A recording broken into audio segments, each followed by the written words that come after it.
Fusion EAC SADC, Union africaine, pour la question du conflit de l'Est de la République démocratique du Congo. Une bonne ou une mauvaise chose? Pourquoi cette vision? Que devons-nous attendre de ça? Bonjour, bonsoir, nous vous saluons de partout où vous êtes en train de nous suivre à cet espace Analysons Congo. Analysons Congo, nous venons encore auprès de vous pour essayer d'analyser ensemble. Abonnez-vous, partagez, mettez ceci dans vos favoris et ne manquez pas surtout de nous suivre et de rester en contact avec nous. Il s'est tenu une réunion un peu à caractère spécial au Kenya, à Nairobi précisément, sous l'auspice, nous pouvons dire, du président kenyan William Ruto, qui avait invité son homologue, le président Emmanuel, si je ne me trompe pas le nom, oui, le président Emerson Mnangagwa, le président du Zimbabwe, qui est aussi le président en exercice de la SADC, était aussi de la partie le président Jomo Kenyatta, l'ancien président, qui est parmi les facilitateurs de l'Union africaine. Et au courant de cette réunion, il était question de traiter d'un seul point, à savoir la fusion de tous les trois organes. Tous les trois organes qui allaient d'une manière séparée pour la question de négociation ou bien pour la question de l'Est de la RDC. Et pour ce faire, une décision immédiate et imminente a été prise. C'est lui de faire quoi? C'est lui de fusionner tous les trois dans le souci de leur donner une connotation unique africaine. C'est-à-dire les Eastern Africa Community, l'EAC, qui est sous la conduite ou de la présidente en exercice de William Ruto, la SADC qui est sous la conduite du président en exercice, le président zimbabwéen Emerson, ainsi que parmi les personnes qui ont été mises en responsabilité par l'Union africaine, il y a le président Jomo Kenyatta. Il ne faut pas oublier que, plutôt Uhuru Kenyatta, il ne faut pas oublier que le président Uhuru Kenyatta était à la fois chargé des négociations avec les groupes armés. Ainsi donc, il y a eu fusion de ces trois et désormais, ils vont rester, et même la panel africaine, ils vont rester désormais sous le contrôle de l'unité africaine chargée de charger des conflits dans le domaine de la RDC. Les trois secrétariats ils vont fusionner à un. Donc désormais, quand on va appeler une réunion, ça ne va plus être une réunion où on appelle les trois ensemble, mais ça va être une réunion de la commission qu'on peut appeler la commission de médiation. Je ne sais pas encore le nom qu'on va donner, mais on peut l'appeler commission de médiation pour la question de la paix en RDC. Donc on va prendre à la fois l'EAC, la SADC, l'Union africaine, tous ensemble, ces trois institutions vont créer un seul bloc. Une bonne chose ou une mauvaise chose? Je pense que c'est une bonne chose. Pourquoi? Puisque vous allez vous rappeler que depuis la dernière réunion imminente qui avait eu en février, où les trois délégations s'étaient retrouvées et dont le président était absent, il y avait Madame Souminoa qui y était. Et ces trois organes avaient pour objet et pour objectif de permettre à ce qu'ils puissent se rencontrer d'une manière pour discuter, mais chacune allait dans son camp. Par exemple, lorsqu'il s'agissait de l'EAC pouvait parler. Lorsqu'il s'agissait de la SADC pouvait parler. Lorsqu'il s'agissait de l'Union africaine, il pouvait parler. Et c'est comme ça que vous allez voir que parmi les trois organes, il y avait des ceux-là qui étaient à la fois dans les conflits et ils étaient à la fois médiateurs. On va prendre par exemple le cas de l'EAC. L'EAC apparaissait et l'EAC montrait qu'il était plus pro-Rwanda dans les conflits.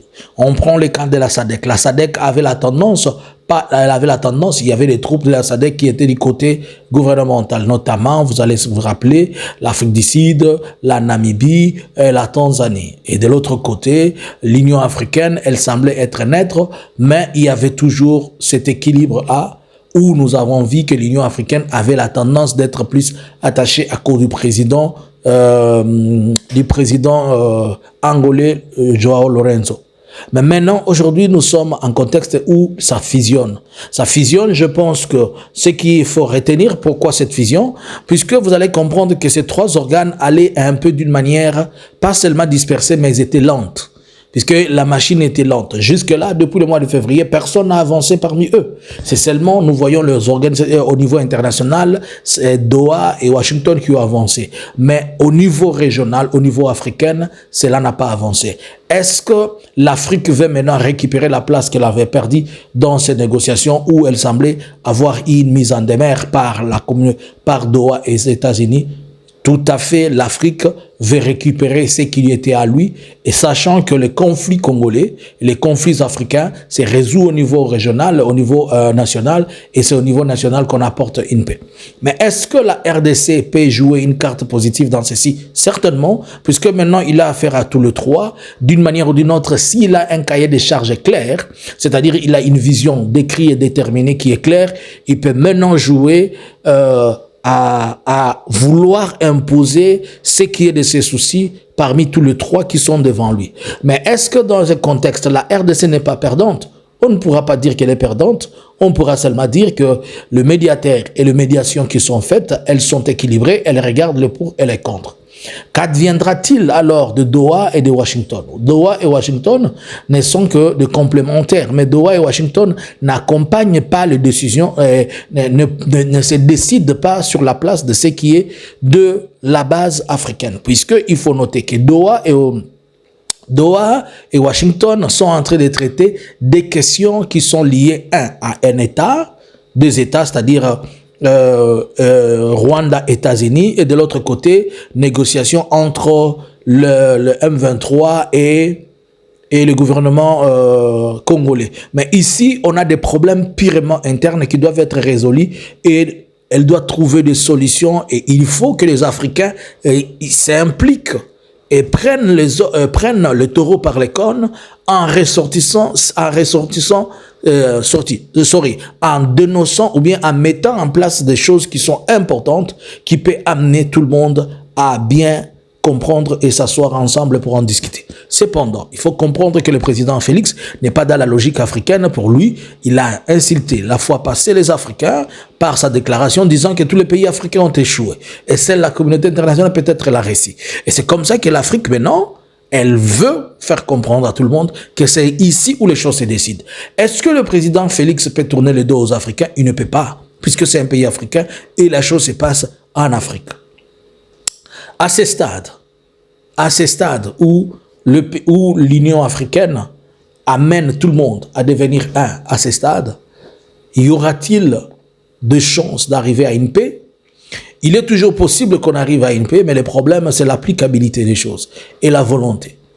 Certainement, là où ça se croise, le lien commun entre ce que l'Union africaine est en train de faire et ce que Doha et les États-Unis font, c'est puisque tout le monde demande à ce qu'il y ait la paix. Et on a tous compris qu'avec le mécanisme et avec la situation actuelle, on ne peut pas résoudre ces conflits par la guerre, mais ces conflits ne trouvera que solution par la paix. Mais c'est lui qui veut faire la guerre, s'il a les moyens, il ne peut que le faire, personne ne peut l'interdire. Est-ce que c'est un échec pour les États-Unis et Doha? Non. D'ailleurs, nous apprenons que les États-Unis continuent à faire beaucoup de pression sur Félix, lui demandant même d'intercaler son histoire de sortie du gouvernement. On ne sait pas, c'est à vérifier, disant que la sortie de ce gouvernement serait en train d'handicaper les efforts pour aller vers une cohésion.